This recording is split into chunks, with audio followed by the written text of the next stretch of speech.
Most people don't realize how much their personal information is being bought and sold every day. Data brokers are making billions, pulling details about you from public records and the internet, and then packaging and selling it, usually without your consent. That's how your information lands in the hands of scammers, spammers, even stalkers. It's why you get endless robocalls and why ads seem to follow you everywhere. That's where Aura comes in. Aura actively removes your data from broker sites and keeps it off. They also instantly alert you if your information shows up in a breach or on the dark web. But Aura goes beyond data protection. With one app, you get a VPN, antivirus, password manager, spam call protection, dark web monitoring, and even up to $5 million in identity theft insurance. All backed by 24/7 US-based fraud support. Other companies might sell just credit monitoring or just a VPN.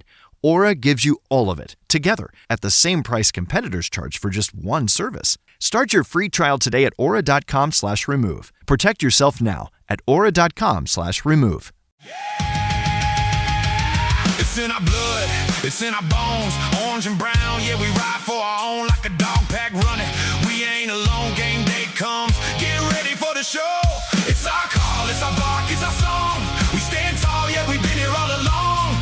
Through it all, the dog pound standing strong. We all dogs, yeah, we all dogs. Welcome to the Dogs Podcast with your hosts, Blake Reniker, Justin Shawls, Kenny Mack, and Josh Hall. We all dogs! What's up, Browns fans? Welcome back to another episode of the Dogs Podcast. Josh Hall, your host here on a Tuesday. I hope everybody's week is starting off well. Kind of raining here today. We had a beautiful day yesterday for the most part, but such is weather in Ohio in June. You just really never know. Honestly, my birthday was last week, and it's kind of been the story of my whole life on my birthday. Just, is it going to be cold, hot, humid, rainy? You just never know. But that's where we're at. Today is a big day for the Browns. We kick off mandatory veteran minicamp today. So the offseason spring program comes to a final conclusion this week. So we've been detailing things since, I guess everything really started in April. So teams that got new head coaches, Browns being one of them, Todd Monken got to have his voluntary veteran minicamp back in April. If you remember, that was before the draft took place. Then we had the draft, and then the rookie minicamp was next. And then we had 3 weeks of OTAs, which wrapped up last week. And now entering the final piece of this whole situation, the mandatory veteran minicamp. This is when Myles Garrett would have finally reported to camp. If he was still on the team, we'll see Denzel Ward there today. Everybody who hasn't been there previously will be there this week. So we'll talk maybe a little bit here today about some OTA risers and fallers, things we want to look for heading into the minicamp. We've just got a whole lot of odds and ends, news pieces here and there to get to today that I want to talk about. So let's just dive in. Let's just kick it off here. The Browns, this is the big one I wanted to talk about here at the top of the show. And I know some of you out there may not really care about this, but the Browns players were involved and I want to talk about it. I shouldn't say they, it wasn't the team.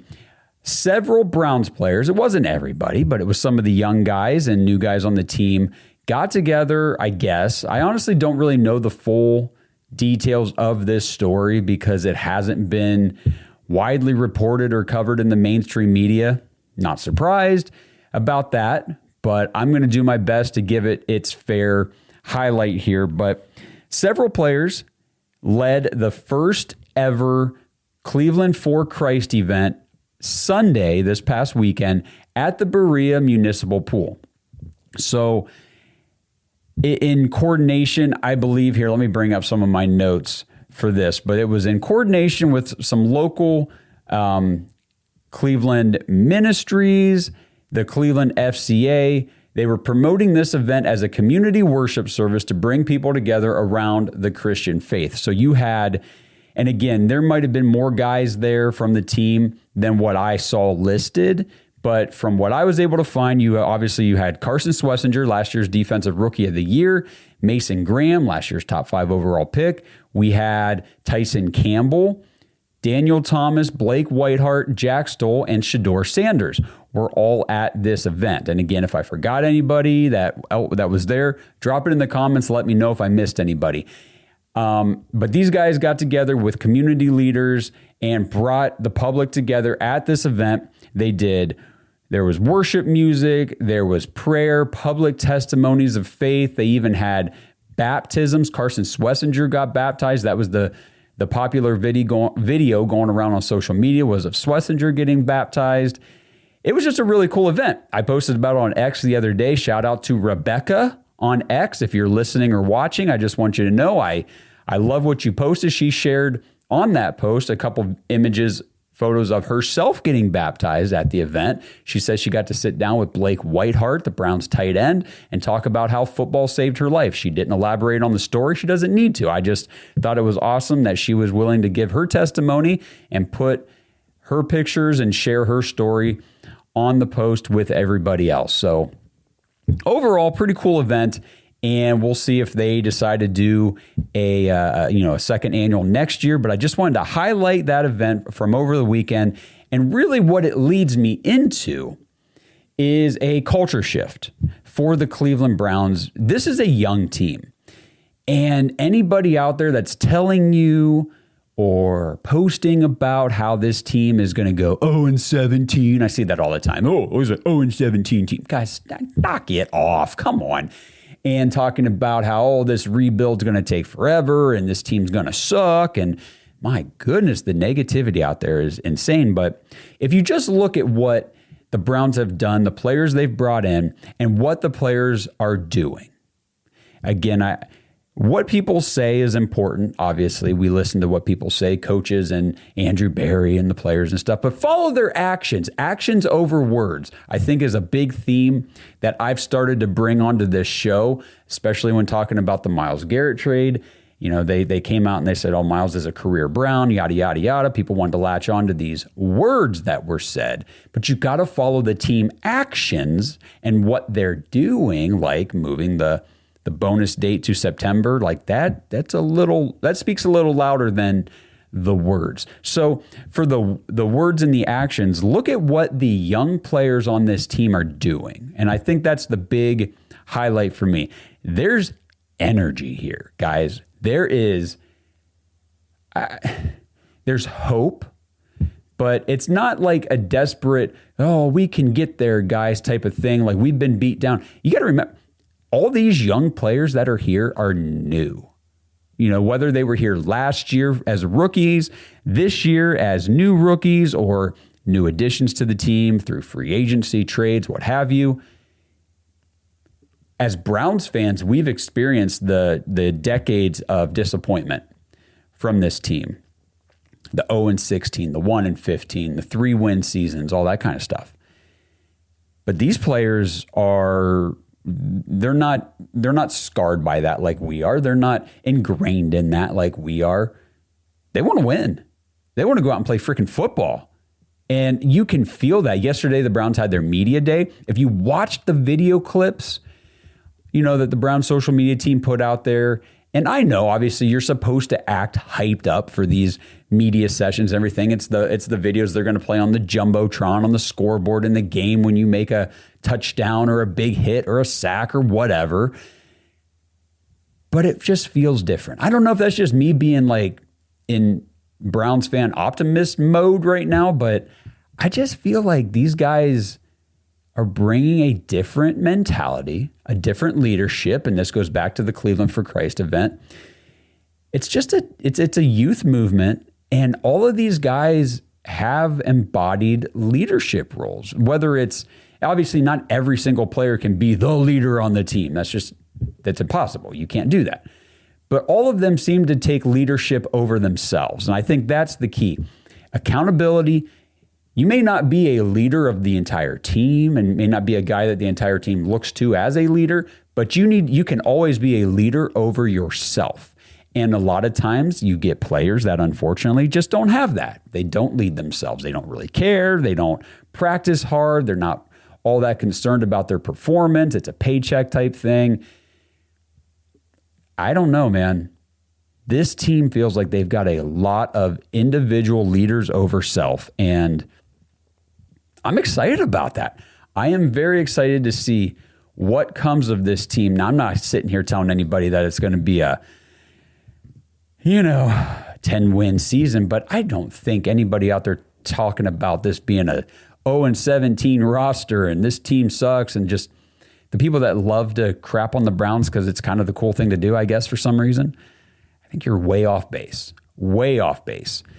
And speaking of, Browns that embodied that leadership mentality, set the tone on Sundays, Joel Bitonio just announced his retirement today. So after months of speculation whether or not Bitonio was going to retire or, go sign in free agency with another team, he decided to retire. And this has obviously been a long time coming. I haven't even read his entire letter to Cleveland yet that the Browns posted because it's long. He's probably been writing it for the last 3 months or however long it's been. But that is a wrap on a career that, honestly, it was a Hall of Fame career. And just give me a second, guys. I'm trying to pull up some more notes here. But 12 seasons that Joel Bitonio played with the Cleveland Browns. And I think we need to take a step back for just a minute and just admire that number in and of itself. 12 seasons? I don't remember the exact statistic, but I believe the average NFL career is something like 2.5, or maybe it's 3.5 years or something like that. Just collectively, the aggregate of all players who come into the NFL, the average career is gone in a blink. Most players don't even make it through their rookie deals with teams. 12 seasons, a decade plus 2 for Joel Bitonio. And I do believe it was a Hall of Fame career. I'm not saying first ballot like Joe Thomas or anything like that, but Joel Bitonio will have his bust in Canton. I don't have any doubts about that. If we want to kind of look back real quick on the career, because I went through, found some numbers and some information about this to put out a short video after the announcement. And honestly, the numbers I didn't realize how impressive it was. So the Browns drafted Joel Bitonio in the 2014 draft. They took him in the second round, 35th overall. So that was the third pick in the second round. So a pretty highly drafted pick. I believe he was the top rated tackle. Is that what I read? Let me go over here and look at this real quick. So it said he was one of the top offensive tackle prospects in the 2014 draft. And then he comes to Cleveland. And like we talked about a lot of these prospects this year in the draft. Didn't play tackle in the NFL, ended up moving to guard. And like I just said, had a Hall of Fame career at the left guard spot. I think he played a little left tackle sometimes when we were in a pinch over the years, but primarily held down that left tackle spot over his career. From day one, Joel Bitonio was a stalwart of the Browns offensive line. Over his career, 12 seasons, so you had, I think it was 7 seasons when we were at the 16-game schedule, and then 5 seasons at the 17-game schedule. Came out to, plus the 3 playoff games, 200 possible career games that Joel Bitonio could have played for the Browns, and he played in 181 of them. That means he missed just 19 total games in 12 seasons. And the biggest shocker for me going back and looking, because 2014, I just graduated college and was a couple years into my marketing career at that point. So it's been a long time for me since the Browns drafted Joel Bitonio. 17 of those 19 missed games happened during Bitonio's second and third seasons. So back, what would that have been? 2016, 2017, I think? Or 2015, 2016. Excuse me, guys. Getting ahead of myself. The dude has only missed like 2 games since then. That's insane. That is absolutely absurd. 11,847 career snaps played on the line. And then you add in another 590 career snaps on special teams. That comes out to a grand career total, 12,437 snaps played for Joel Michael Bitonio with the Cleveland Browns. He was a 5-time All-Pro. He got 2 All-Pros with the first team, 3 All-Pros with the second team, named to the Pro Bowl 7 times. He was also named to the PFWA All-Rookie team in 2014. That is a Hall of Fame career. We were blessed to witness that career in Cleveland. So again, congratulations, Joel Bitonio. Thank you for the memories. Thank you for your outstanding play across that offensive line for the Cleveland Browns.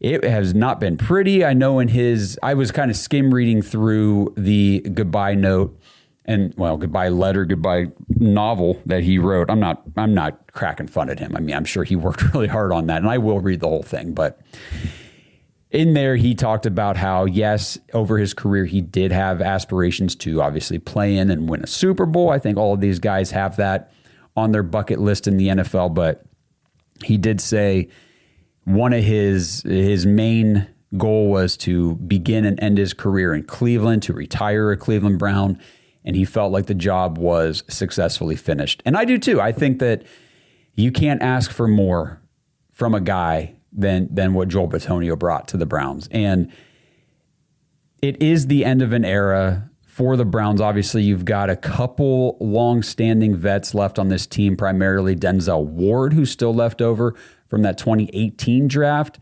I know Grant Delpit is kind of lumped in there, but I think that's more because he is a veteran who could garner trade interest near the deadline and everything this season, depending on how the season's going and if the Browns are going to give him another extension, but he is on the final year of his deal. But he was drafted in 21? I think 20, something like that. So early on in the Andrew Berry tenure, but still an Andrew Berry regime player in Grant Delpit. So the only guy left who was not is Denzel Ward. Other than that, these guys are all gone now. And it's tough when you have players on the team that have been there for this long. Obviously, we just lose Myles Garrett last week, played here for 9 years, so almost a decade. Joel Bitonio just retires today, so a week later after the Myles Garrett thing. We weren't expecting Joel Bitonio to be back anyhow, so it's not like the same blow that it was losing Myles as an active player of the team, but still, over a decade, we had Bitonio. We could always count on him. We could always count on Myles. We could always count on Chief. I mean, for the most part, obviously, Chief missed quite a few games here and there and wasn't always the most reliable player on the field, but still, as a pound the table for Cleveland type of guy, a fan favorite, yeah, we lost the consistency for Chief on that. It's just, for longer time Browns fans, it's a turning of the page, an end of an era. But this next chapter we seem to be walking into with this Browns roster, I'm excited about. I'm excited about what the Browns have done and who they're bringing in here to usher in this next era of Cleveland Browns football. So that's the scoop this morning on Joel Bitonio. The big news from yesterday, though, let's talk about this real quick, you guys. And I want you to comment along here as we go. Give me your thoughts and everything, because this Brendan Sorsby situation is outrageous. It's insane. I really can't think of anything I've seen like this. And maybe I'm forgetting something or over whatever. Just let me know what you guys think in the comments. Before I go into the Brendan Sorsby situation, though, make sure you guys head over to jointhedogs.com. If you want to play fantasy football with us, I had a Dog Pack member over the weekend say, hey, you said the leagues are filling up already. I haven't even gotten an invite to a league. I don't know what to do if I missed out. No. I misspoke last week when I said leagues are filling up. What I meant was registrations are coming in hot and heavy. We have enough registrations to already fill up 5 leagues. Obviously, leagues will not be created for the Dog Pack fantasy season until later this summer. I got to get all the registrations in and coordinate with everybody and organize the leagues. So that all has yet to be done. Right now, the only thing we're doing is submitting registrations just so that your name is on the list to be put into a league. So that's where we're at right now. So get in now, guys. Get your registration in, because again, by the time we get through July and into August, we're going to be really cutting down on when registrations can come in, because I need to start organizing leagues, especially if we're going to be pushing for 10 or more leagues this season. I'm going to need to start divvying them up, putting people into leagues early, probably starting in July, honestly. So get in now. Just make sure you get your registration in. That's the big thing. And then the only stipulation for the fantasy leagues, you just got to be a member of the Dog Pack all season long. You can't join, submit a registration, get into a league, and then bail. You got to be a member of the Dog Pack. It is a Dog Pack fantasy league. So in fairness to everybody, you got to stay in the dog pack. So, and it's a great, honestly, the dog pack is a great way to support the show. Over on Patreon is where it all, happens over there. It's $5 a month. So basically, like I keep telling people, you're donating a cup of coffee to our show once a month. And collectively, you guys help keep this engine running for the podcast. We couldn't do it without our dog pack members. Greatly appreciate everybody who supports this show in the dog pack. So go to jointhedogs.com. You get into the private Discord. It's the greatest online Browns fan community out there, and it is growing by the day, and we're so excited to see all the new faces and new conversations that are happening at jointhedogs.com. This episode is sponsored by Kalshi. All right, Browns fans, we've all messed around with the sports books before, right? And let's be honest, you're always kind of playing against the house. But with Kalshi, it's different. You're not betting against some sports book. You're trading against other real-world people. There's no house trying to beat you. Kalshi just runs the marketplace. So if you think the public is wrong, like everybody's overreacting to these smoke screens in the draft or sleeping on a prospect, you can literally take the other side of the market. And it's not just sports either. You can trade on other real-world stuff, interest rates, inflation, even wild weather outcomes. It works like this. Simple yes or no markets, your risk is capped up front, and your payout is locked in. So if you trust your takes and instincts, and I know you guys do, go check out Kalshi and see what markets are live right now. So head over to kalshi.com/dogs, KALSHI.com/dogs, DAWGS. Deposit just $20, and Kalshi's going to match you. They're going to put $20 free into your account. That's a great deal to get started. So again, kalshi.com/dogs, $20 match when you deposit $20 into your account. Since 1989, Mount Hope Fence has set the standard in outdoor living. From decks and railings to fences and patios, we've got you covered.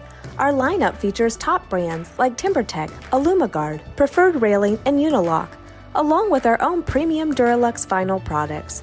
For over 30 years, we've partnered with contractors ensuring reliable job site delivery. Discover quality and excellence in all things outdoors with Mount Hope Fence. This episode is sponsored by Trollco. Browns fans, there's a phrase that has been used around the blue-collar world forever. Dirty hands, clean money. The idea that you show up, you put in the work, and you build your ideal life because of it. Sound familiar? That is Browns country. And Trollco is a clothing brand built around that very belief. Two guys who worked the oil patch looked around and could not find a single brand that represented people like them. So they started making workwear, tees, hoodies, and hats all by themselves. Gear for the person who works hard all week and still brings that same energy to the tailgate on Sundays. And I know I'm talking Cleveland in general, but Northeast Ohio is that blue-collar, work hard, earn what you have area. Whether it's you or somebody you know, a family member, your dad, your brother, uncle, whatever the case may be, you guys know what that dirty hands, clean money phrase truly means. So check out what they have to offer. Head to trollco.com/dogs. That's TROLLCO.com/dogs, DAWGS, and use code DOGS25 for 25% off your first order. Most people don't realize how much their personal information is being bought and sold every day. Data brokers are making billions, pulling details about you from public records and the internet, and then packaging and selling it, usually without your consent. That's how your information lands in the hands of scammers, spammers, even stalkers. It's why you get endless robocalls and why ads seem to follow you everywhere. That's where Aura comes in. Aura actively removes your data from broker sites and keeps it off. They also instantly alert you if your information shows up in a breach or on the dark web. But Aura goes beyond data protection. With one app, you get a VPN, antivirus, password manager, spam call protection, dark web monitoring, and even up to $5 million in identity theft insurance. All backed by 24/7 US-based fraud support. Other companies might sell just credit monitoring or just a VPN. Aura gives you all of it, together, at the same price competitors charge for just one service. Start your free trial today at aura.com/remove. Protect yourself now at aura.com/remove. Brendan Sorsby. So, first of all, you don't have to worry about Brendan Sorsby being a topic of conversation for the Browns this summer. He will not be entering the supplemental draft. That will not be taking place. Because even though the NCAA denied Brendan Sorsby's appeal for eligibility in 2026, a judge in Texas has granted a preliminary injunction for Brendan Sorsby to have eligibility and play football for Texas Tech in 2026. It's wild. Let me bring up some notes here that I had yesterday on this. And I've seen, I need you guys in the comments to help me along with this, because I'll be the first one to admit this Brendan Sorsby saga, I have not been able to follow it, the legal side of things, the way I would normally follow a situation like this. And the reason is just because there's a lot of other stuff going on with the Browns that I've been covering and trying to work toward. But talk to me, guys. What is going on with this? Because I keep seeing people alluding to or just outright saying on social media that they bought off this judge to basically get the decision that they wanted for Texas Tech, to have this guy who they just spent millions of dollars in the transfer portal to get him into their program. I don't know. Is there validity to that? Again, I need you guys to help me out with that part, because I can't understand how this happened. All right, before I go down that path, let me just go back a little bit. I'm getting a little ahead of myself. So this judge, I don't even know his name, whatever. Judge in, or maybe it's a she, I have no idea. I think it's a guy. In Texas, ruled that Brendan Sorsby would, quote, suffer a probable, imminent, and irreparable injury if he were ruled ineligible for the season. Now, again, I haven't gone back and read all the fine details of the court proceedings and all this stuff, but I imagine that is talking about the NIL money that he would be forfeiting, compared to if he were to enter the supplemental draft and then get taken to a team with a third round pick or something like that. Your NFL salary is not going to be anything compared to what he's making in NIL right now at Texas Tech. So the probable, imminent, and irreparable injury would have been monetary. And if I'm wrong about that, again, let me know. The ruling says that the NCAA cannot prevent Brendan Sorsby from participating in practice or games or in any way on Texas Tech's football team in 2026. So NCAA cannot prevent him from participating this season. He's eligible. Brendan Sorsby is going to play football in college in 2026. I cannot believe it. I cannot believe it. If I were to bet, which is ironic because that's what this is all about, but if I were a betting man and I was going to put money on the outcome of this, I would have said, yeah, no way in hell Brendan Sorsby plays football in college ever again after what he did. The only penalty issued to Brendan Sorsby out of this whole situation, and I'll go through it here in a second, he's suspended for the first 2 games of Texas Tech season. And I think the first game is Southern Texas Community Christian College or something like that. It's what the first game is a throwaway game, and then the second one was it Oregon State. So Texas Tech won't have Brendan Sorsby for the first 2 games of the season. After that, it's full go for this kid.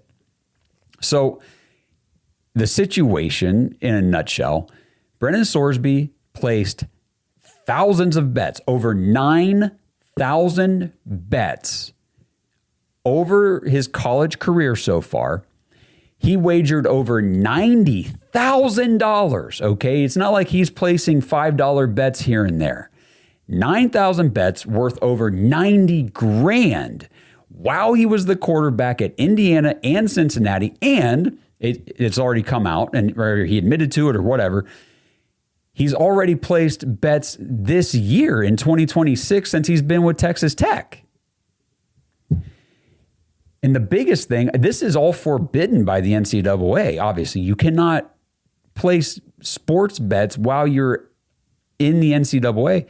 But he even placed bets on his own team when he was the quarterback at Indiana. Now, he was the backup quarterback. He said that he always placed bets on Indiana to win. He never placed bets on them to lose. He placed bets on them to win and all this stuff. But still, dude, you can't do that. You cannot place bets on your own team. That is absolutely insane. There was a couple other notes here that I wanted to find real quick. Okay, sorry. So I wanted to go back here and find my notes from the weekend. So Sorsby admitted to placing at least 2,900 bets that totaled more than 30 grand, just 30 grand alone while he was the backup at Indiana. At least 40 of those wagers, probably more, were on his own team. Now, Sorsby again said, never placed bets on games in which he saw any playing time. I guess that was the note I wanted to bring up here. And I thought that was interesting. I read this the other day on the weekend. Maybe I'm missing something here. So he claims he never bet on any games in which he saw any playing time. How could you know that with absolute certainty ahead of time? That's what was tripping me up about this. You're the backup quarterback, and maybe I'm wrong. Was he the QB3 when he was at Indiana? And I don't know. But if he was the backup quarterback, and obviously to place a bet on a game, you have to do it before the game. You can't do it after the game. You got to do it before the game. How the hell do you know when you're going to see playing time and when you're not? How do you know you're not going to come in due to an injury or like a lopsided score or something? Like, how do you possibly know for certain before a game, well, it's okay to place a bet on this one because I know I'm not going to play? That sounded like a whole bunch of hokey to me. Claims that he never wagered on Cincinnati when he was the starter there. So obviously he wagered on Indiana when he was the backup, but never when he was the starter at Cincinnati. But this is what's interesting. So clearly Brendan Sorsby knew what he was doing was wrong. Like, he knew he wasn't allowed to do this, but he couldn't stop it anyway. Going back, he did say he just completed a 35-day stint at a rehab facility in Arizona. He said that his addiction to gambling started when he was in high school, and then it just got worse and worse and worse once he got into college, and he just could never shake the addiction. But again, clearly knew what he was doing was wrong and found ways around getting caught, at the time at least, to do it. So what he would do, he and a friend placed bets on a FanDuel account that was registered to his brother-in-law. So Brendan Sorsby would transfer large sums of money into his brother-in-law's account on FanDuel and then so he didn't operate under his own name. Because if you do any sports betting, if you have a FanDuel, a DraftKings, whatever account, you got to link your name, your birth date, your social security number, tax information. It's serious. It's money. Like, you can't, if you don't do it the right way, it's fraud, which I guess how is this not a fraud case? But whatever. Does that not seem like fraud to you guys? Now, it's just kind of hitting me. I kind of wish I was doing like a live right now so I could interact with you guys in the chat. Comment with me here. Is this not fraud? So he's putting money into someone else's account, placing bets on someone else's account to make money that he obviously is then transferring. I don't know. This all seems very illegal. And then when he was at Texas Tech already this year, he placed bets on different accounts that belonged to two of his friends. So it's not just one time. Like, he had his brother-in-law's account. He's got these other friends who have accounts, and he's doing all of his sports betting and wagering under other people's names. So no denying that he knew what he was doing was wrong, continued to find ways to do it.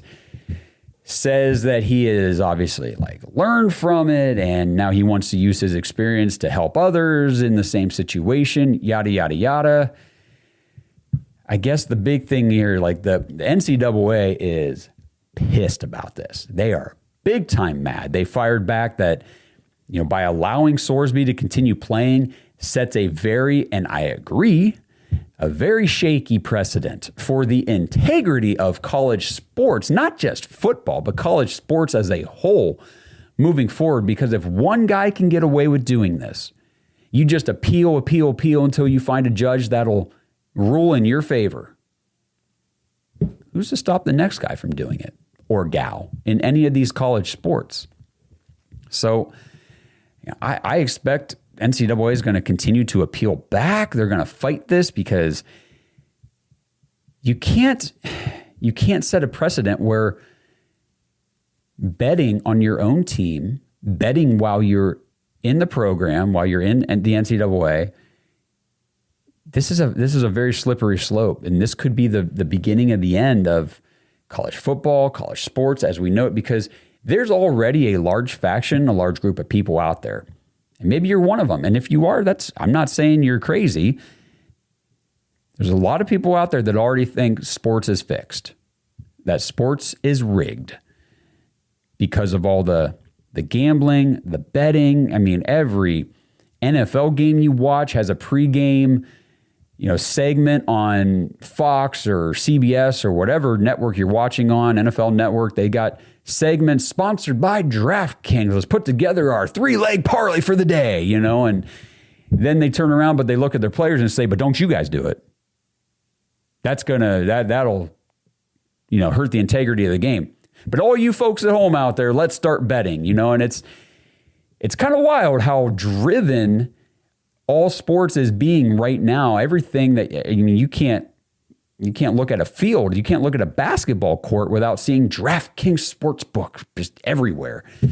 So it is wild. And I think sports in general has put themselves in a, you guys wanted to walk a fine line with this sports betting stuff. Well, we were all concerned about that when it started happening. And here we go. This is going to be a big one. It's going to be a big deal. I saw this news. Pete Thamel, I think that's how you say his name, on X, posted, Big Ten officials are expected to discuss in the upcoming days a league-wide mandate to not play Texas Tech in any sports, per 3 Big Ten sources.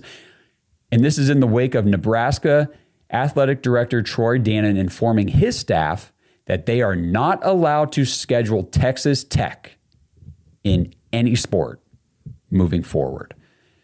So Texas Tech getting kind of blackballed here just because of Brendan Sorsby being on their football team. So it's almost like the rest of the NCAA teams are saying, okay, if the NCAA can't police this, then we're just going to take it upon ourselves and issue some sort of, try to punish indirectly Texas Tech for it's wild. It's wild because all of this obviously happened while he was at Indiana, Cincinnati. There was rumors, allegations. I don't know how serious. I just saw them posted that maybe Cincinnati knew about this while he was there and didn't report it or do anything about it. Again, I'm not saying that's true. I'm saying that's what I heard. Obviously, he kept betting while he was at Texas Tech already. Like, crazy. So that's my depth of understanding on the Brendan Sorsby thing. I think, honestly, I wish I could have Blake on here to talk about this because I feel like Blake would have a deeper understanding and a more hot takey stuff probably to give you guys than what I just did. But let me know what you guys think in the comments. Maybe I'll incorporate some of your information, comments, feedback, and all that kind of stuff into the next episode. But I guess it'll make the 2027 quarterback draft class much more interesting because Brendan Sorsby will projectedly be part of that class now instead of the supplemental draft this summer. I don't know, man. Like I'm at the point with this where I don't want anything to do with him. I don't know about you guys, but I mean, I saw Ken Carman on 92.3 The Fan today talking about how this kid is now going to be like the biggest villain in college sports. He's going to get booed in every stadium he sets foot in.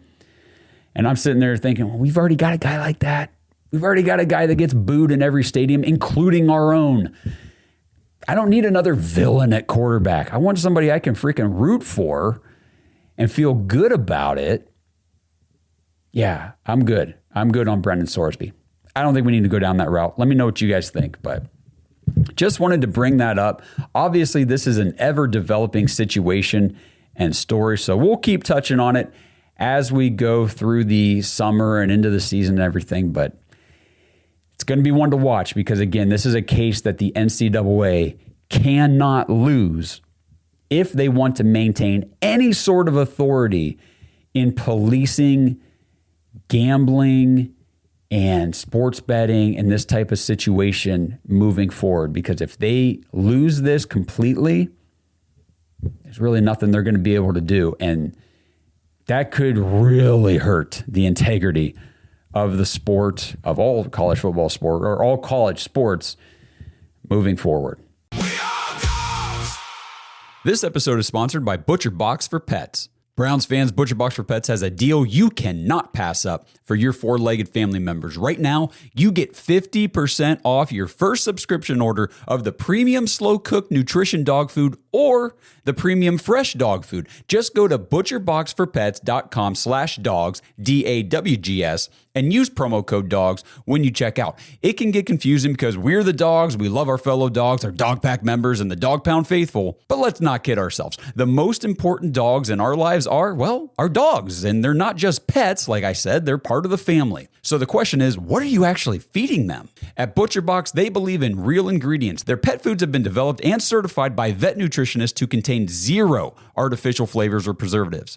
I know our house wouldn't be the same without Odie, our 100-pound golden retriever who thinks he's a 10-pound lap dog. Absolute dumbest dog in the world, but we love him like crazy. And it gives us peace of mind knowing that we're giving him quality food instead of those factory processed blocks from the store. And speaking of the store, no need to add dog food to your shopping list ever again. ButcherBox delivers their high-quality food right to your door. Just choose the delivery schedule that you need for your dog, and you can change, modify, pause, or cancel your plan at any time. So try it out today. Your dog will love you for upgrading their meal times. ButcherBoxForPets.com/dogs and use promo code DOGS, DAWGS, to get 50% off. That's right, half off your first subscription order of the premium slow-cooked nutrition fresh dog food or the premium fresh dog food. Minimum purchase of just $34. 50% discount applies to subscription orders only. One use per customer, and you can cancel at any time. ButcherBoxForPets.com/dogs. Browns fans, we just partnered with Fanatics to bring you guys the best Browns gear available. Head over to brownsmerch.com to check out everything in our storefront. I know you guys want that new Shedeur Sanders #2 jersey. We've got those in there. Rock the Depoy and the D-Roy jerseys with Myles Garrett and Carson Swessinger, along with the other studs from last year's draft. We've got a collection of Browns hats, t-shirts, and hoodies you can browse through too. Again, that's brownsmerch.com to check out our Browns gear powered by Fanatics. Okay, so kind of focus back in here on specific Cleveland Browns news, information, updates. Like I said at the top of the show, mandatory minicamp kicks off today. The big name that I really want to watch for today, and when I've talked about him and mentioned him in the last 2 weeks when I've detailed OTA reports from all the beat guys that have been at the practice sessions. Harold Fannin Jr. Okay, what is going on with Harold Fannin Jr.? He has not been on the field practicing at all during OTAs. Talked about it. There's a list every week that I get, that I put together of guys who were at OTAs but not on the field practicing. Harold Fannin Jr. has been on that list every week. If you go back, rewind to the voluntary veteran minicamp prior to the draft in April, Harold Fannin Jr. was on the field practicing during that session. This is why the injury concern for Harold Fannin, I'm not saying this is anything we need to be worried about, but it's noteworthy. So if you go back and you remember, Week 17 against the Steelers, Harold Fannin Jr. left the game early after he scored the touchdown, and I think it was the first quarter. Did he score that touchdown from Shedeur? I can't remember. Second quarter.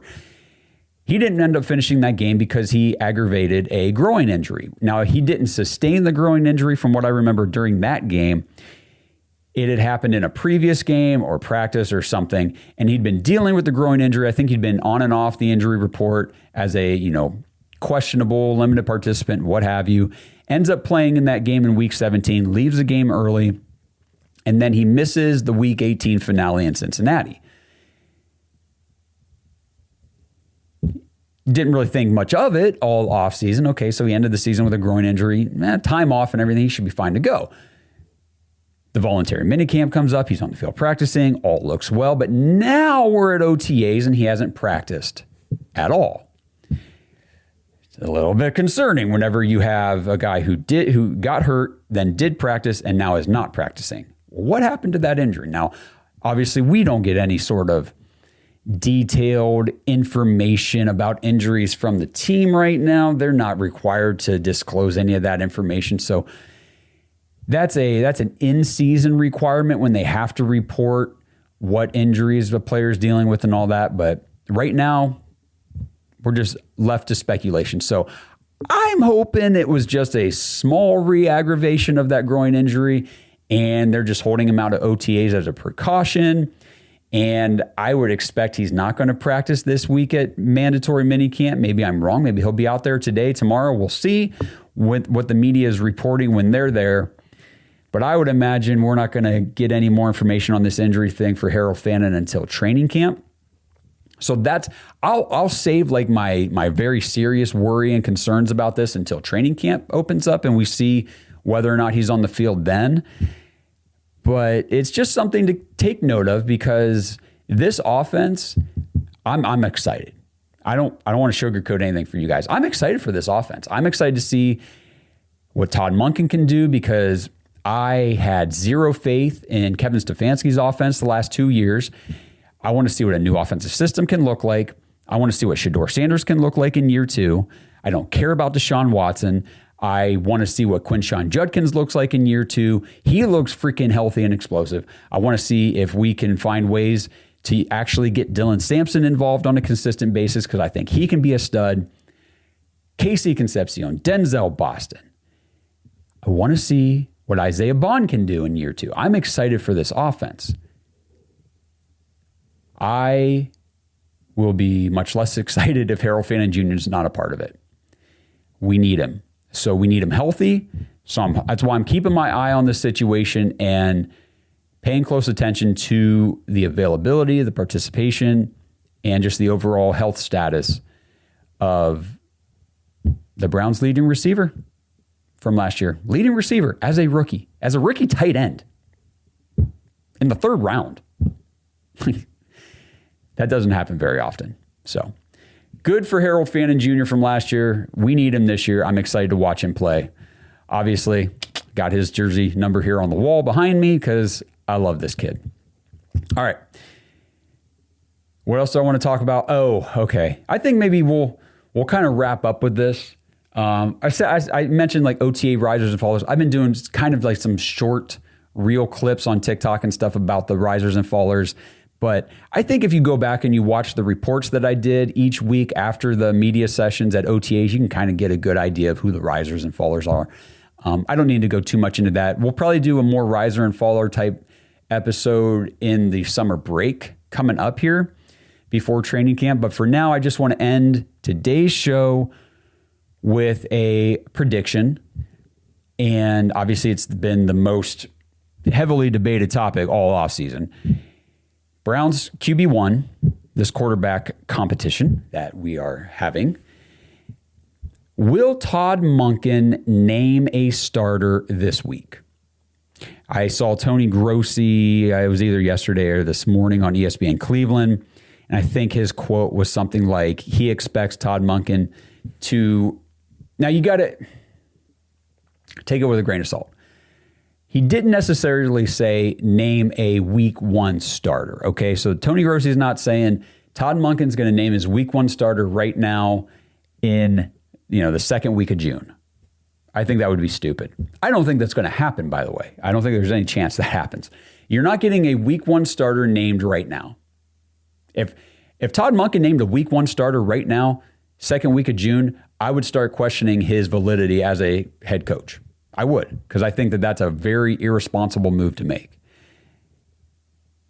So what Tony Grossi was essentially saying is at the end of this week, he thinks Todd Monken is going to at least name his initial depth chart for training camp, meaning there will be a defined QB1 and a defined QB2 for training camp. Not necessarily the week 1 starter, but just your training camp depth chart. Now, my prediction... I don't think that's going to happen. I don't think we're going to get an official, formal, Todd Monken said, this player's QB1 going into training camp and this player's QB2. The quarterback competition will continue in training camp, but at least for the start, this is the order. I don't think we're getting that this week. Now, could we get something like that between now and training camp? Maybe, I guess. I don't think it's going to happen. I could be wrong. This is one of those times where I'm just putting something out there and I could, and the idiots on social media, first of all, don't ever do this, guys, okay? Don't ever go back to somebody's video from like 3 months ago or a year ago or any time in the past and say, well, this didn't age well. Okay, great. Good job. It's like going back to a weatherman who said, well, it's going to rain, this afternoon, and then it doesn't rain. You go, well, that didn't age well. Okay, great. Good for you. Kudos on being able to go back and see that something didn't happen. Whatever. Don't be that person is what I'm saying. Don't be that person. So I'm just going to put this out there now, though. I don't think Todd Monken is going to name a QB1, QB2, a starter, anything like that this week. And here's why. Last week, well, first of all, let's just go back in time.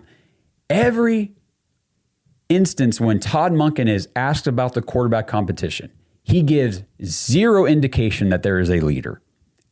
In fact, he constantly tells you and the media that there is not a leader. We don't have anybody who's leading right now. Nobody has an advantage. And I know some of you caught this from earlier and you say, Josh, you told us earlier, actions over words. Quit telling us about his words. I hear you.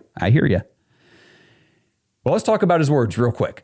So he has constantly said and told the media, I don't have a starter. I don't have a leader, yada, yada, yada.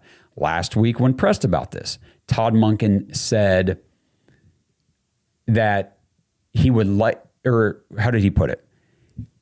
Initially, he said he would like to have a starter named or determined ahead of training camp. But last week he said, I don't think that's going to happen, or I don't know if that's going to happen. And he said, each day I seem to be leaning one way or the other. Here's what I'll say about the quarterback competition as a whole. And it's not just, I know there's people out there who will say, well, you just want Shedeur Sanders to be the starter, so you're biased. I'm trying not to be, guys. I need you to understand that. I'm trying to give this a fair evaluation myself. If you go back and you look at the reports from OTAs, especially last week, I know for certain last week, the first 2 weeks I'd have to go back and double check. I am pretty sure Shedeur Sanders took first team reps for the majority of the team drills each week. And the coaching staff, Monken, will always tell you or tell the media, we're rotating the reps. We're switching up the reps. It's not always the same. We're splitting them up. But this is where the actions come in. And I'm pretty sure if I go back and I read like Daniel OFUC, Zach Jackson, the QB stat tracker, I'm pretty sure Shedeur Sanders took either he was always the first quarterback up in 11-on-11s and or took the majority of 11-on-11 reps with the first team. To me, that I feel like Monken is leaning towards Shedeur, I guess is what I'm trying to get at here. And I don't think that's the wrong move, obviously. You guys know that I am not a believer anymore in the talent or abilities of Deshaun Watson. I don't think that he can play football anymore. And I need to see what Shedeur Sanders has. I need to see what he can do this season before I'm willing to throw everything I have into the 2027 quarterback class and say, I need a guy out of that class. I got to see what Shedeur Sanders can do first, because I have in no way closed the book on him yet. I'm not saying he's going to be the guy, but I'm not saying he's not. I want to see if he can be. I think that's a very fair thing to say. The other thing to keep in mind too, if you guys are watching the highlight clips and stuff posted on X from like the Browns account, yeah, we've seen some nice touchdown passes, some nice plays, nice throws from Deshaun. On TikTok's a little different story. I don't know where these videos or why I'm not seeing them on X. Maybe they're on X. Maybe people are sharing them. I haven't seen them. I've seen them on TikTok. And there's longer compilation videos from people at Browns practices, OTA practices of Deshaun Watson. Guys, he looks really bad. He looks really bad. Go search, and I don't even search for them. They just come up through my feed because of obviously it's calibrated to me. Go search for like Deshaun Watson OTA videos or something like that. And it's not just the highlight video of one pass of him down the field to Denzel Boston or one pass down, across the middle to Jerry Jeudy. There are compilation videos. I'm talking not just one video, multiple videos from multiple different practices of Deshaun Watson throwing the football very badly. I mean, if you guys remember how bad he looked in 2024 or 2022 when he first came back and was super rusty, remember how bad he looked? That's what I've seen on some of these compilations. I mean, I'm talking throwing passes into double coverage, behind receivers, or straight to defenders, overthrowing guys completely, just airmailing it past them. Stuff that looks like, ew, that's what I remember seeing in 2024. That's not the stuff that is being highlighted and promoted on X. So if you're not seeing the compilation, go search for them on TikTok. I'm telling you guys, I'm not making this up, and I'm not saying it just because I don't believe in him. This goes into why I don't believe in him, because I'm seeing these videos. It's like, holy crap, this guy still doesn't look like he can play football. And the other thing, the Browns media day, so obviously their social media team is posting, the media day clips of KC Concepcion catching a pass, Quinshon Judkins running the ball, Jared Verse coming in for a sack, hyping up the crowd, Shador Sanders doing the watch celebration. And I'm like, I guarantee I'm not going to see a video from the Cleveland Browns media account, social media account, showing Deshaun Watson at media day. And of course, there was none. Now, if you go and look at their photo gallery on their website from media day, there's a handful of pictures of Deshaun Watson from the media day. But they're not going to promote him on social media. And I wanted to talk about that just briefly here. And I want to talk about the marketability of NFL players, primarily your quarterback, because I cannot think of another, and we'll say potential, starting quarterback in the NFL who is negatively marketable. I can think of some guys who are maybe close to 0% marketable, like they just don't have any appeal to market them a whole lot to your fan base or to the NFL in general. But I can't think of another quarterback who, if you use him in any of your marketing materials, will end up being a negative for your team. The Browns have themselves in a horrible situation with this guy. They can't even even if he was the starting quarterback this year, they can't have the banner. Like Justin said, they took the banner down off the stadium. Every NFL stadium is going to have they have the banners of the players outside the stadium and all that. They put their most prominent, their fan favorites, their best players out there. You're always going to feature your starting quarterback on one of those banners. The Browns can't do that with Deshaun Watson. They already took it down. It's wild that we're even having this conversation right now. But I think the whole situation is going to sort itself out. That's my prediction, but I do not think Todd Monken is going to be coming out this week and saying either guy is going to be the starter at open training camp. Again, maybe I'm wrong, and I'm sure people will come back and say, oh, you were wrong. This aged whatever. This aged like milk.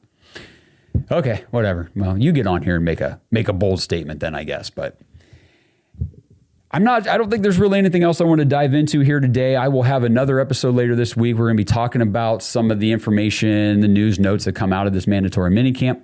We've got the bowling event on Saturday. I'll be there with Kenny Mack. Angel Ortiz from the Bearded Browns is going to join us. We're going to live stream, or at least that's the plan, I tell you guys. Always bear with me on these on-site plans because You never know what technical issues you're going to run into. But the plan is to live stream for a few hours from the Bowling with the Pros event on Saturday. That's this coming Saturday, June 13th at Hall of Fame Lanes in Canton, Ohio. So if you're local or you're within, driving distance to get to Canton, you guys want to come.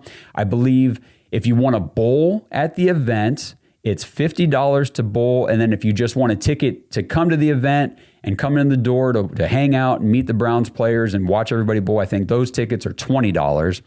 And then if you want a full autograph package, and there's like 15 different Browns alum going to be there. The headliner, of course, I played the video on social media the other day. Bernie Kosar is going to be there.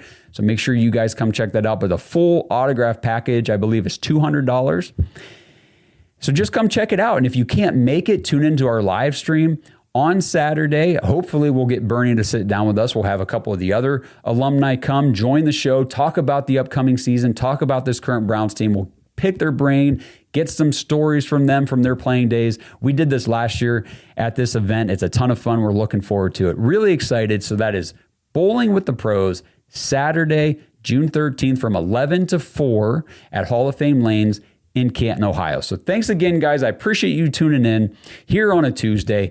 Go to jointhedogs.com real quick if you want to get into our fantasy football leagues. Make sure you guys register. The registration link, password, the post is pinned at the top of the Patreon page, so you can't miss it. If you don't see it, make sure you just message us, message me. I will let you know. I'll hook you up, get you guys in there. But that's jointhedogs.com. Become an official Dog Pack member. Sync up with the Discord. The private Discord is the place to be. That is an awesome online Browns fan community.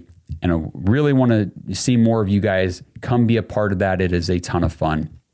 Get to know me, get to know Kenny and Blake and Justin and everybody that's in there. It's just a really, really great time. So I appreciate you guys again tuning in today. Let me know your thoughts about everything I went through on this episode. I know it was a little bit more of a helter-skelter, just throw a whole bunch of stuff at you, but that's just me pulling a bunch of news and notes from the weekend to present to you guys. And let me know your expectations, hopes, and everything for the mandatory minicamp. And then we're into summer break. It's going to be a long stretch of not a lot going on, but we will continue producing content for you guys. We've got some cool things planned, some ideas we want to go into. So I'm excited to bring you guys some of that as well. We'll see you guys in the next episode. And as always, let's go Brownies. It's in our blood, it's in our bones, orange and brown, yeah, we ride for our own like a dog pack running. We ain't alone, game day comes, get ready for the show. It's our call, it's our bark, it's our song. We stand tall, yeah, we've been here all along. Through it all, the dog pound standing strong. We all dogs, yeah, we all dogs. Thanks for listening to another episode of the Dogs Podcast. Follow us on social media at the Dogs Podcast and join our dog pack community at jointhedogs.com. We are dogs! This episode is sponsored by ISSA. Browns fans, if you're into health and fitness, have you ever wondered how you could maybe turn those hobbies and your passion into an actual career? If that sounds interesting to you, then ISSA has the opportunity you've been looking for. ISSA is the International Sports Science Association, and they can help you become a certified personal trainer in as little as 3 months. And right now you can get $100 off your certification when you sign up through our link, joinissa.com/dogs, DAWGS. Now, certifications are 100% online, self-study, and self-paced. You can study anywhere from your phone, tablet, or computer. And the final exam is open note, open book, aka piece of cake. Except you fitness nuts probably don't eat a ton of cake, so let's just call it a piece of delicious protein bar. And ISSA has the #1 job guarantee in the industry. If you get certified and sign up to be a certified trainer with ISSA, you have a job guarantee or your money back. ISSA has over 10,000 gym partners that have over 73,000 open jobs for trainers right now. And you don't need a 4-year degree or a 2-year degree. You just need your certification to qualify for these jobs. So what are you waiting for? With certification this simple, there's no excuse not to pursue your passion and become a certified personal trainer today. Get $100 off your certification at joinissa.com/dogs. You've wanted to make a change long enough. Now it's time to do something about it. That's joinissa.com/dogs for $100 off your personal trainer certification. Most people don't realize how much their personal information is being bought and sold every day. Data brokers are making billions, pulling details about you from public records and the internet, and then packaging and selling it, usually without your consent. That's how your information lands in the hands of scammers, spammers, even stalkers. It's why you get endless robocalls and why ads seem to follow you everywhere. That's where Aura comes in. Aura actively removes your data from broker sites and keeps it off. They also instantly alert you if your information shows up in a breach or on the dark web. But Aura goes beyond data protection. With one app, you get a VPN, antivirus, password manager, spam call protection, dark web monitoring, and even up to $5 million in identity theft insurance, all backed by 24/7 US-based fraud support. Other companies might sell just credit monitoring or just a VPN.